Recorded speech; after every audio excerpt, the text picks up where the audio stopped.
Reka mbasuhuze kandi mbifurize gukomeza kugira ibihe byiza. Inkuru y'akababaro Donatilla Mukabalisa wabaye perezida w'inteko ishinga amategeko y'u Rwanda yitabye Imana. Nimwe mu nkuru tugiye kuza tugarukaho. Niba ari ubwa mbere udukurikiye kanda subscribe ubundi dukomeze kugenda tubana mu nkuru tugenda tubagezaho umunsi kundi. Honorable Mukabalisa Donatilla wari umusenateri muri Sena y'u Rwanda wanabaye perezida w'inteko ishinga amategeko umutwe w'abadepite yitabye Imana azize uburwayi nk'uko bitangazwa.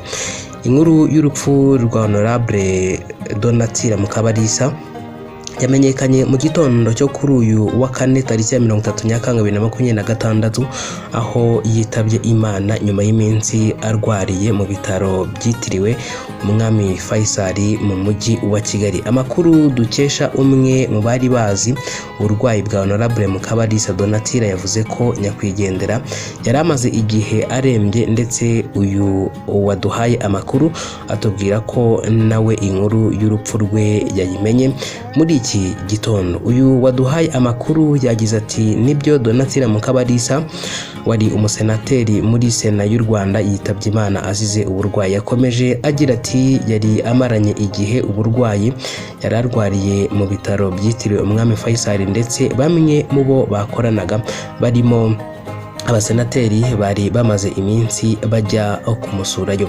Nyakwigendera Donatilla Mukabalisa yitabye Imana ku munsi yavukiyeho, aho kuri iyi tariki ya 30 Nyakanga 2026 yari kuba yujuje imyaka 66 y'amavuko, dore ko yavutse tariki ya 30 Nyakanga 1960. Uyu munyapolitike uzwi muri politiki y'u Rwanda yaragiye kuzuza imyaka 2 yinjiye muri Sena y'u Rwanda, kuko yatorewe kuba umusenateri muri Nzeri 2024 ubwo yatorwaga ku musenateri uhagarariye ihuriro ry'imitwe ya politike yemewe mu Rwanda.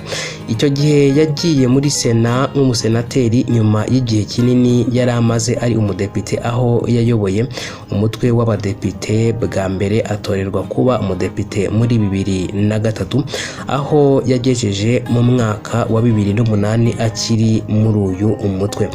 Nyuma kuva muri 2011 n'ubundi yari yarabaye umusenateri ageze mu mwaka wa 2013 ubwo yasubiraga mu mutwe w'abadepite, aza kugeza mu mwaka wa 2024 ubwo yagarukaga muri Sena.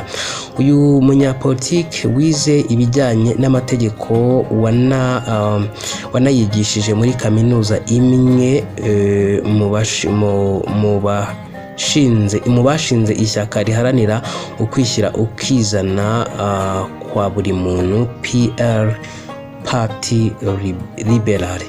Ndabashimiye kandi mbifurije gukomeza kugira ibihe byiza, ubwo dukomeze kwihanganisha umuryango we by'umwihariko nk'abanyarwanda muri rusange. Byari bidusubire mu